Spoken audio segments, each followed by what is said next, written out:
Muy buenas noches, comunidad de Relatos de Terror García. Es un gusto de saludarlos. Los mejores relatos y experiencias y situaciones que ocurren del más allá y lo sobrenatural. Presenta. Historia. Atar, torturar, matar. Créditos a su autor Gabriel Antonio Pombo. El 22 de octubre de 1974 Dennis Rader llamó a Don Granger, reportero del periódico local The Wichita Eagle encargado de la página policial, y le informó que en el segundo piso de la biblioteca pública de la ciudad, en el interior de un libro, se hallarían pistas del crimen cometido contra la familia Otero. Cuando los policías ubicaron dentro de un manual de mecánica esa misiva quedaron impactados.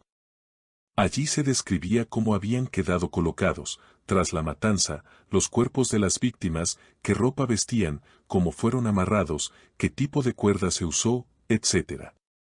Vale decir, información confidencial no publicada en la prensa, datos que solo el auténtico victimario podía conocer.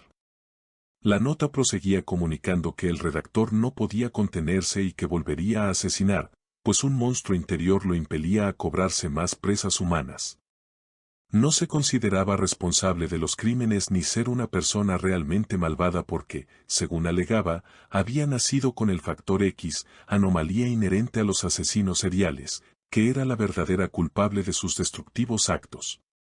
Concluía aquellas líneas con una postdata donde declaraba, como los criminales sexuales no cambian su modus operandi, o por naturaleza no pueden hacerlo, no cambiaré el mío. Mis palabras claves serán ban them, átalos, torture them, tortúralos, kill them, mátalos BTK, lo veréis en la próxima víctima. Nacía así la historia del asesino serial que se conocería por su apodo criminal de atar, torturar, matar. BTK, en inglés. La policía de ese tiempo no estaba familiarizada con la mentalidad de los victimarios secuenciales y, mostrando cierta ingenuidad, publicaron un anuncio clasificado en el The Wichita Eagle con la esperanza de que BTK decidiera contactarse para librarse de su demonio interno, donde ofrecían prestarle auxilio psicológico. BTK, dispone UD de ayuda, llame al 684 a 6321 antes de las 10 de la noche, rezaba el texto de ese anuncio. Días más tarde, ante el silencio del homicida, el periodista Don Granger le mandó una invitación proporcionándole su número telefónico para que hablase con él. Prometía conseguirle una buena asistencia letrada si estaba dispuesto a entregarse. Huelga señalar que tampoco hubo respuesta alguna a esta propuesta. El 31 de enero de 1978 envió un poema entre satírico y macabro, donde describía escenas del crimen en honor de su víctima Shirley Vian al The Wichita Eagle. Esta letra, y los posibles indicios que pudiera haber dejado, se extravió y nunca fue publicada. Dennis Rader leía todos los días con ansiedad el periódico aguardando la noticia de su travesura. Al pasar el tiempo sin que nada fuera publicado creyó que lo ignoraban deliberadamente y se enfureció. Optó entonces por cambiar de medio de difusión y remitió un amplio sobre de papel manila color marrón, ahora dirigido a la cadena televisiva local KQTV que fue recibido en la mañana del 10 de febrero de 1978. El sobre portaba un extraño poema dedicado a la víctima Nancy Fox donde se recreaba aquel crimen. Además, en el papel sobre el cual estaba escrito el desquiciado poema podía visualizarse, abajo de ese texto, un tosco dibujo representando a la joven asesinada, tal cual la había dejado muerta sobre la cama, y una mesilla sobre la que reposaban sus gafas, tal como la policía la había hallado. Dennis Rader continuaba enfadado con el The Wichita Eagle por haberlo ignorado, y así lo acreditaba la carta que también contenía aquel sobre, y en la cual se señalaba que, me resulta ofensivo que los medios no hagan ninguna alusión a mi poema sobre Vian. Un pequeño párrafo hubiera bastado. De todos modos entiendo que la culpa no es de los medios, el jefe de policía quiere mantener a todo el mundo tranquilo, en la ignorancia de que hay un psicópata por ahí, estrangulando mujeres especialmente. Ya van 7 víctimas. ¿Quién será la siguiente? ¿A cuántas tengo que matar para que me hagan un poco de caso? ¿Los policías no se dan cuenta de que todas esas muertes están vinculadas?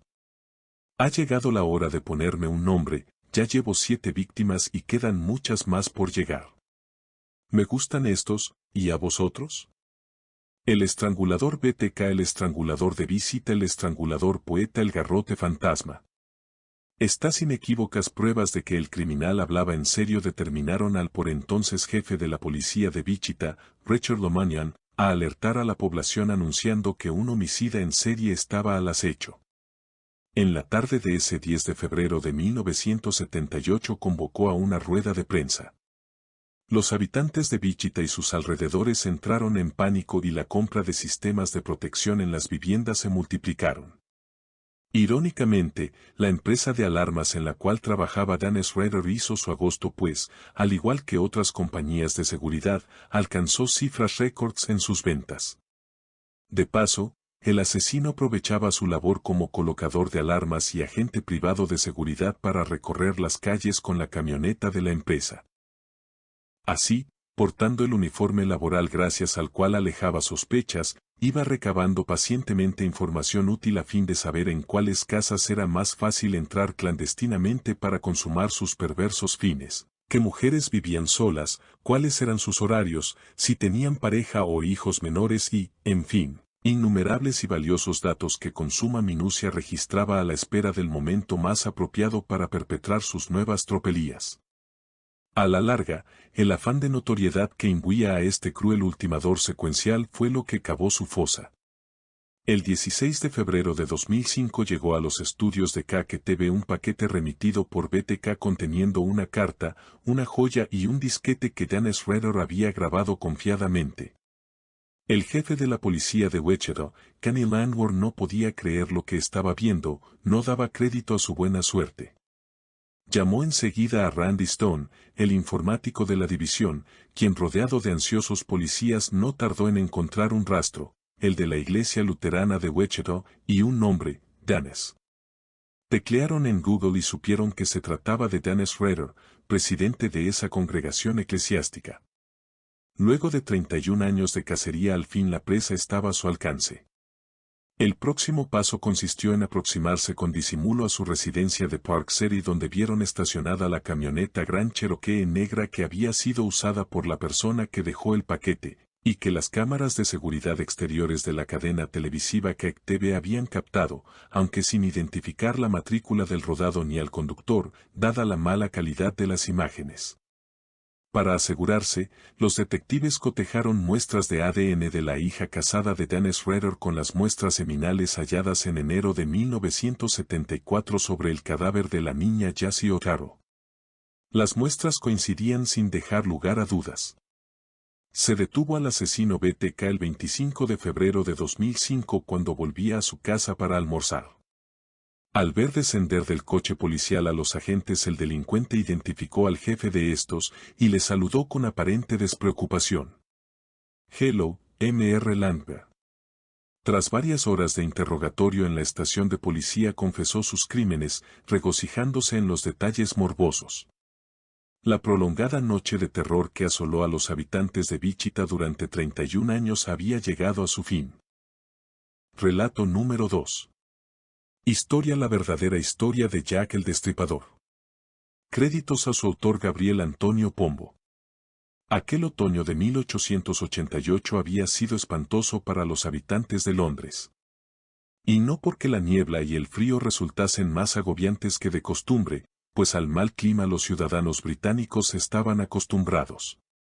Lo que llenaba de terror a la población inglesa consistía en unos sucesos mucho más macabros. No era para menos. Desde aquel mes de agosto los periódicos no paraban de informar que en los barrios bajos del este de la capital, sobre todo en el maltrecho distrito de Whitechapel, un maníaco venía asesinando a mujeres de vida alegre. Los crímenes tuvieron su inicio en la noche del 7 de agosto cuando Martha Charram murió violentamente, tras recibir 39 puñaladas. A esa desdichada la acompañaron en fatídico destino Marian Nichols, el 31 de agosto, Annie Chapman, el 8 de septiembre, Elizabeth Strad y Catherine Adams, ambas durante la madrugada del 30 de ese mes y, después de una engañosa interrupción, la joven y bella Mary Jane Calley el 9 de noviembre. Con cada nuevo homicidio el ejecutor se tornaba más feroz y más convencido de que nunca lo iban a detener. La espantosa lista de víctimas, lejos de concluir, proseguía agrandándose, y la policía británica, la famosa Scotland Yard, se mostraba impotente para capturar al sádico delincuente. Por si fuera poco, esa tarde se volvió inesperadamente sombría, una falla en el sistema de farolas a gas, que por entonces iluminaba a la Inglaterra gobernada por la reina Victoria, sumergió a los londinenses en la más tétrica de las penumbras. Ese atardecer, el asesino que la prensa bautizaba con el alias de Jack el Destripador estaba decidido a atacar de nuevo. Se vistió muy despacio con elegantes ropas oscuras, pantalón, camisa y saco negro, y corbatín de seda gris. Por último, tras echar encima de sus hombros una amplia capa, se cubrió la testa con su sombrero de copa favorito. Salió de su residencia con paso firme, casi presuroso, sin olvidar llevar consigo el maletín de cuero similar al que usaban los médicos de esa época, en cuyo interior escondía un juego de cuchillos de recia empuñadura que, con mucho esmero, acababa de afilar. Una vez que avanzaba sobre las adoquinadas calles llamó su atención la cerrada oscuridad que inundaba todo a su alrededor, aunque aún faltaba bastante para que cayera la noche. Maldito apagón, se dijo contrariado. Esperaba que la ausencia de luz no perjudicara el trabajo en las tabernas. Allí era donde solía ir a beber unas copas, y desde las barras de esos antros escudriñaba a las prostitutas. Cuando las mujeres se marchaban con algún cliente las acechaba sigilosamente y aguardaba que el ocasional compañero de aquellas se retirase. Instantes después, por sorpresa, sin darles tiempo a oponer la menor resistencia, se abalanzaba sobre ellas y les cercenaba la garganta. Esta noche no sería la excepción, pensó, y una cruel sonrisa se dibujó en su rostro. Sin embargo, esta vez Jack, quien usualmente apenas bebía alcohol, precisaba un trago de whisky. No lo necesitaba a fin de infundirse coraje antes de matar, pues para él la vida humana nada significaba. Deseaba ingerir una generosa ración de licor antes de ponerse a conversar con un extraño al cual contarle las ideas que rondaban por su cabeza. Quería jactarse de sus tristes hazañas y anunciar a otros las maldades que, en un futuro cercano, planeaba cometer. Uno será muy asesino, pero es un ser humano al fin y al cabo, se dijo. La ocasión le venía de perillas porque no se veía nada a causa del apagón, por lo cual nadie lo iría a reconocer ni podría, por ende, denunciarlo. Llegaría a una taberna, pediría al cantinero que le sirviera un trago y hallaría a algún parroquiano a quien hacer partícipe de sus confidencias y, de paso, pegar un gran susto. Caminó y caminó, hasta advertir unas luces muy tenues cuyo reflejo le permitió vislumbrar una entrada. Una taberna abierta y oscura, sin duda. Ingresó, y enseguida oyó el parloteo de varias personas dialogando. Voces masculinas todas ellas, ninguna voz femenina alcanzó a percibir. Tal cosa era normal porque a esa hora tan temprana las mujeres de vida alegre aún no comenzaban su labor.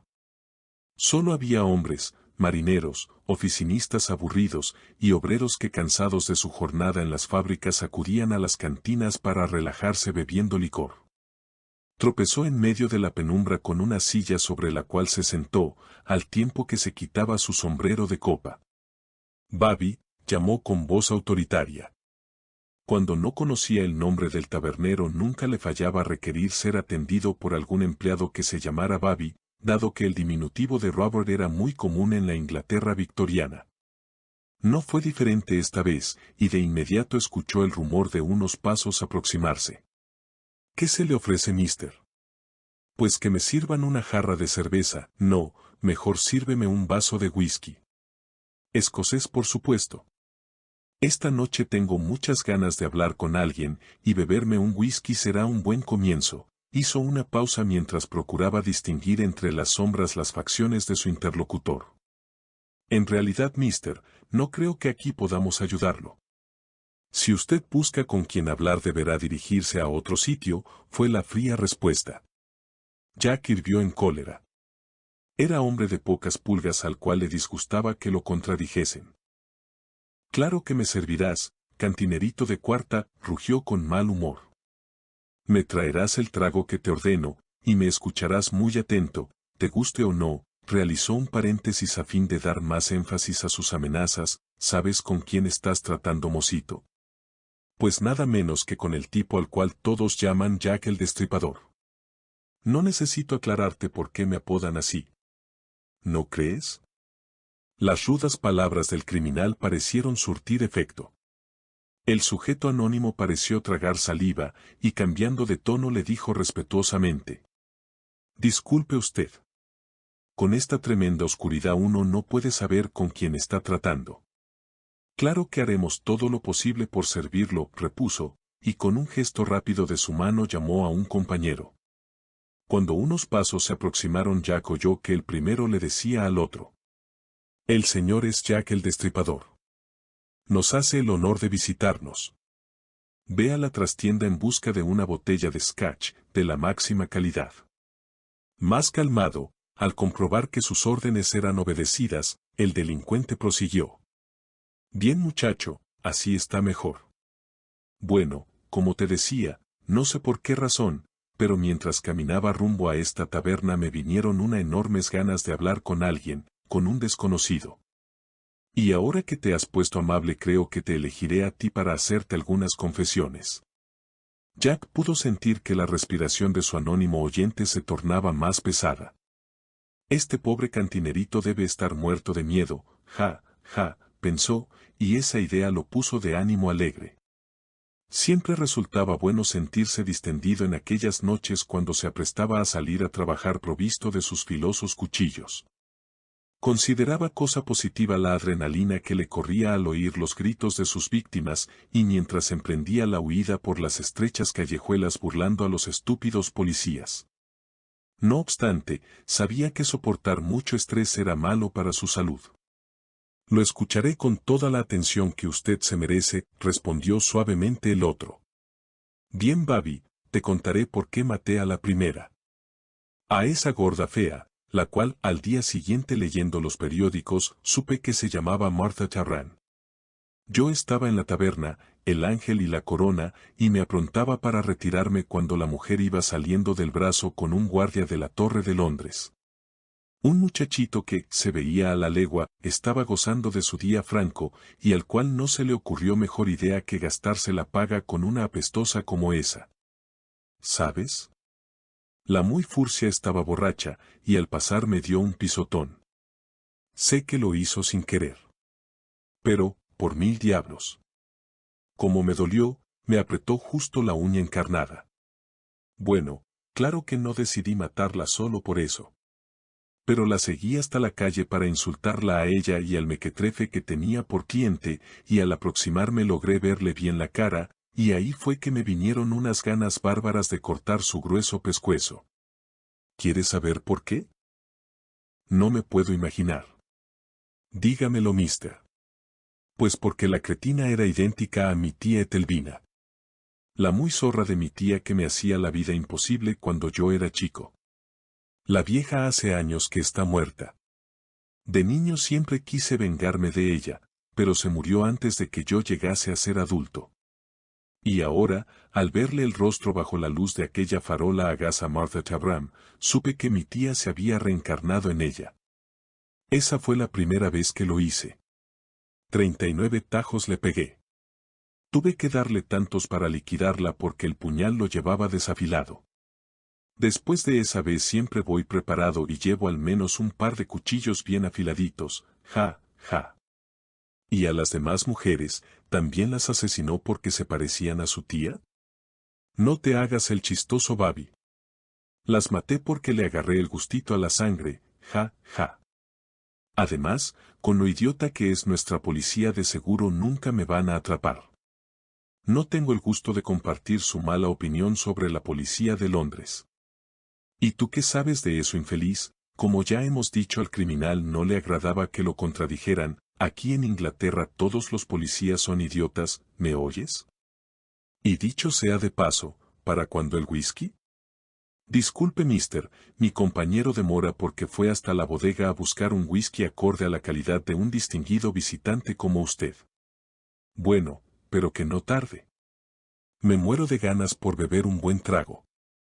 Como te venía contando, una vez que uno le agarra la mano a esto de cortar cuellos y destripar ya no se puede parar, hizo una interrupción teatral para asustar a su interlocutor, y remató, y esta noche, cuando salga de esta taberna, pienso despachar a un par de prostitutas más, por lo menos.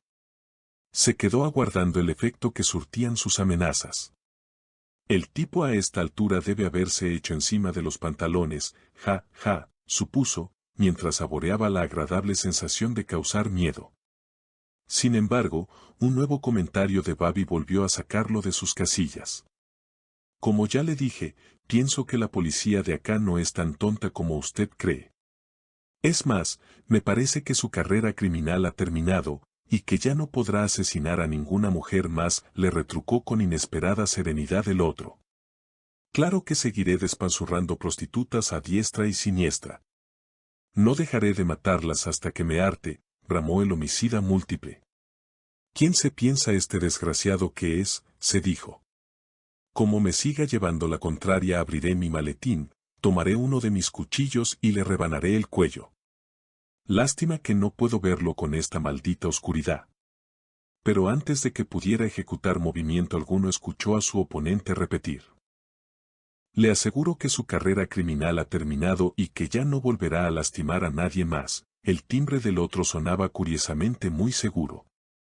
Tanta rabia le provocó esa afirmación y el tono con que la misma fue dicha que, por instinto, Jack adelantó sus manos con ambos puños crispados amenazando hacia las sombras, hacia donde provenía la voz de aquel impertinente fastidioso. ¿Cómo te atreves a decirme que ya no podré volver a matar a quien a mí se me antoje?, rugió totalmente fuera de sí el destripador. Porque usted no se encuentra dentro de una taberna.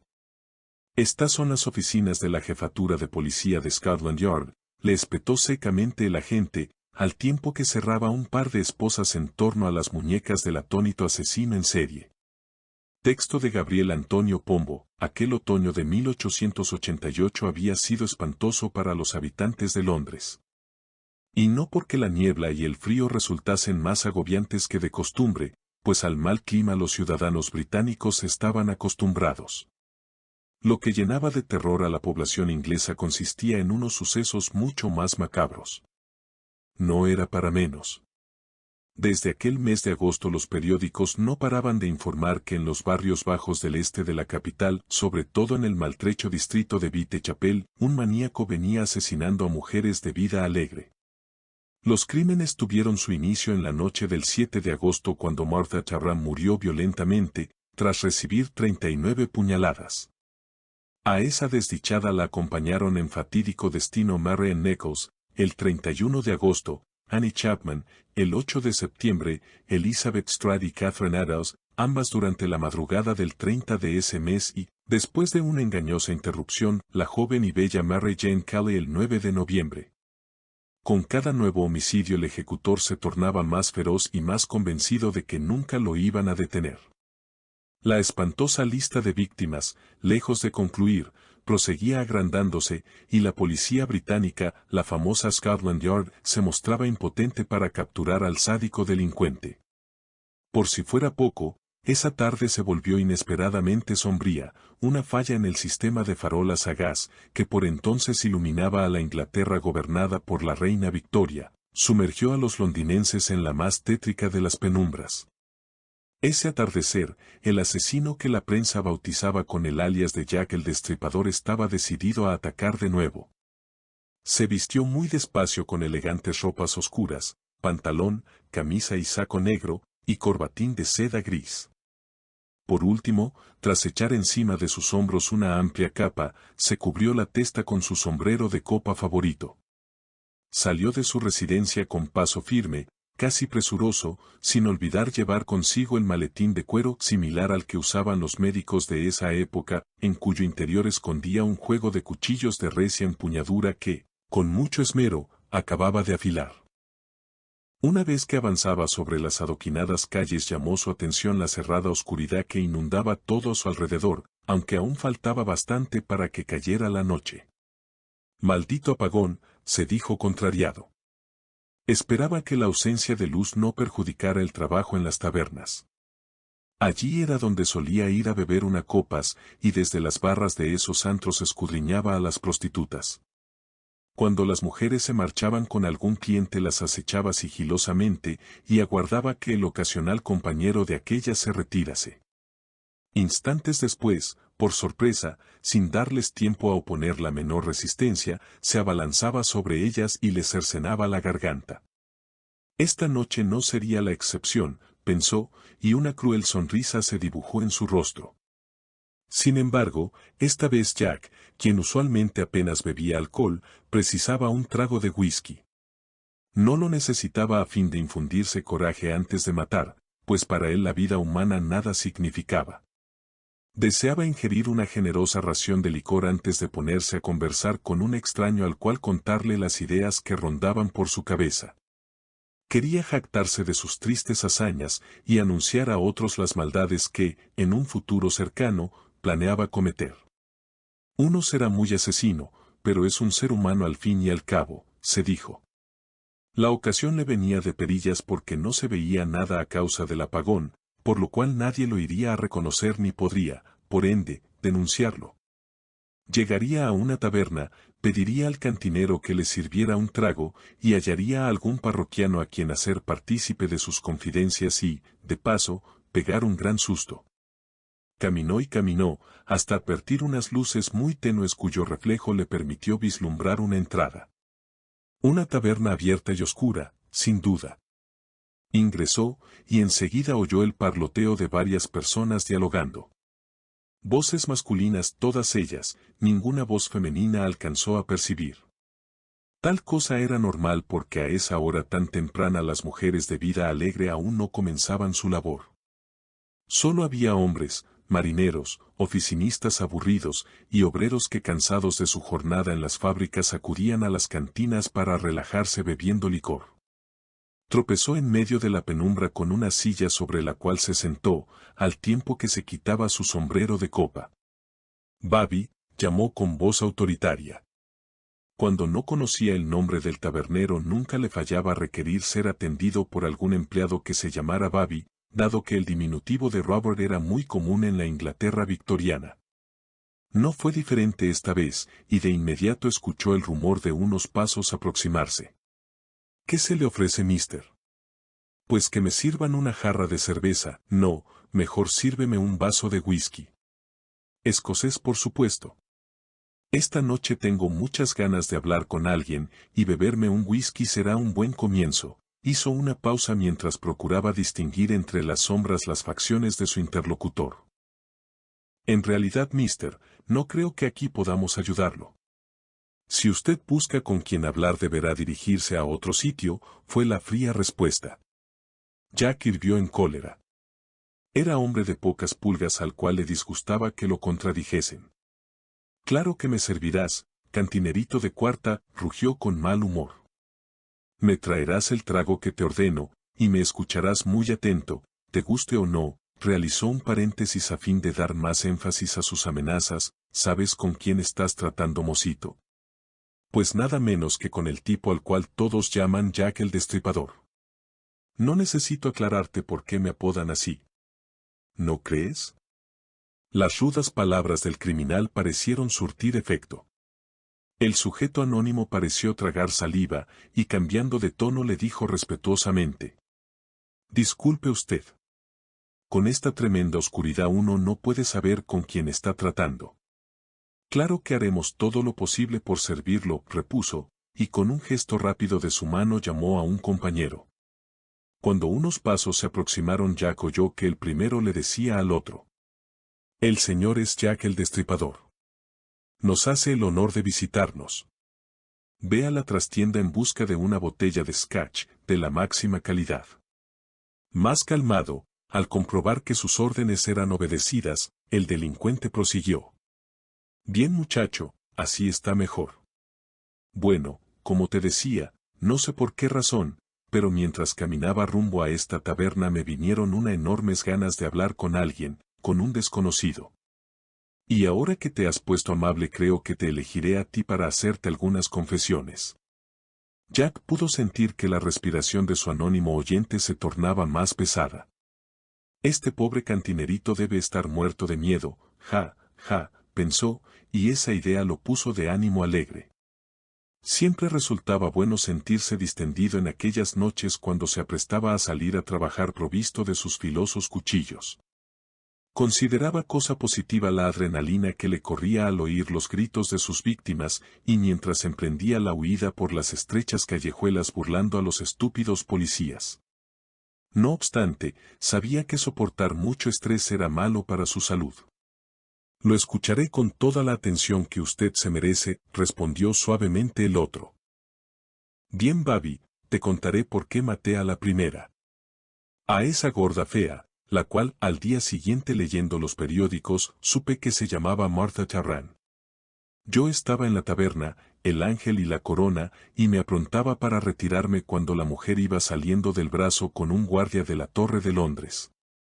Un muchachito que, se veía a la legua, estaba gozando de su día franco, y al cual no se le ocurrió mejor idea que gastarse la paga con una apestosa como esa.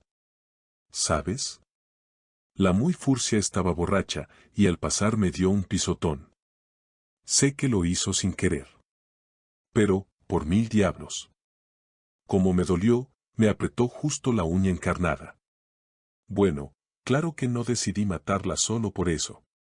Pero la seguí hasta la calle para insultarla a ella y al mequetrefe que tenía por cliente, y al aproximarme logré verle bien la cara, y ahí fue que me vinieron unas ganas bárbaras de cortar su grueso pescuezo. ¿Quieres saber por qué? No me puedo imaginar. Dígamelo, mister. Pues porque la cretina era idéntica a mi tía Etelvina. La muy zorra de mi tía que me hacía la vida imposible cuando yo era chico. La vieja hace años que está muerta.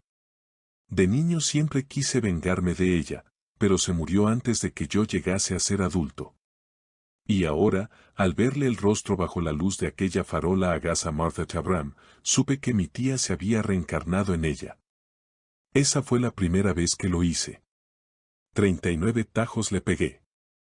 Tuve que darle tantos para liquidarla porque el puñal lo llevaba desafilado. Después de esa vez siempre voy preparado y llevo al menos un par de cuchillos bien afiladitos, ¿Y a las demás mujeres, también las asesinó porque se parecían a su tía? No te hagas el chistoso, Babi. Las maté porque le agarré el gustito a la sangre, Además, con lo idiota que es nuestra policía de seguro nunca me van a atrapar. No tengo el gusto de compartir su mala opinión sobre la policía de Londres. ¿Y tú qué sabes de eso, infeliz? Como ya hemos dicho, al criminal no le agradaba que lo contradijeran. Aquí en Inglaterra todos los policías son idiotas, ¿me oyes? Y dicho sea de paso, ¿para cuándo el whisky? Disculpe, mister, mi compañero demora porque fue hasta la bodega a buscar un whisky acorde a la calidad de un distinguido visitante como usted. Bueno, pero que no tarde. Me muero de ganas por beber un buen trago. Como te venía contando, una vez que uno le agarra la mano a esto de cortar cuellos y destripar ya no se puede parar, hizo una interrupción teatral para asustar a su interlocutor, y remató, y esta noche, cuando salga de esta taberna, pienso despachar a un par de prostitutas más, por lo menos. Se quedó aguardando el efecto que surtían sus amenazas. El tipo a esta altura debe haberse hecho encima de los pantalones, supuso, mientras saboreaba la agradable sensación de causar miedo. Sin embargo, un nuevo comentario de Babi volvió a sacarlo de sus casillas. Como ya le dije, pienso que la policía de acá no es tan tonta como usted cree. Es más, me parece que su carrera criminal ha terminado, y que ya no podrá asesinar a ninguna mujer más, le retrucó con inesperada serenidad el otro. Claro que seguiré despanzurrando prostitutas a diestra y siniestra. No dejaré de matarlas hasta que me harte, bramó el homicida múltiple. ¿Quién se piensa este desgraciado que es?, se dijo. Como me siga llevando la contraria, abriré mi maletín, tomaré uno de mis cuchillos y le rebanaré el cuello. Lástima que no puedo verlo con esta maldita oscuridad. Pero antes de que pudiera ejecutar movimiento alguno escuchó a su oponente repetir. Le aseguro que su carrera criminal ha terminado y que ya no volverá a lastimar a nadie más. El timbre del otro sonaba curiosamente muy seguro. Tanta rabia le provocó esa afirmación y el tono con que la misma fue dicha que, por instinto, Jack adelantó sus manos con ambos puños crispados amenazando hacia las sombras, hacia donde provenía la voz de aquel impertinente fastidioso. ¿Cómo te atreves a decirme que ya no podré volver a matar a quien a mí se me antoje?, rugió totalmente fuera de sí el destripador. Porque usted no se encuentra dentro de una taberna. Estas son las oficinas de la jefatura de policía de Scotland Yard, le espetó secamente el agente, al tiempo que cerraba un par de esposas en torno a las muñecas del atónito asesino en serie. Si te gustó el relato, regálame un pulgar arriba, no olvides en dejar tus comentarios. Gracias por ser parte de esta comunidad.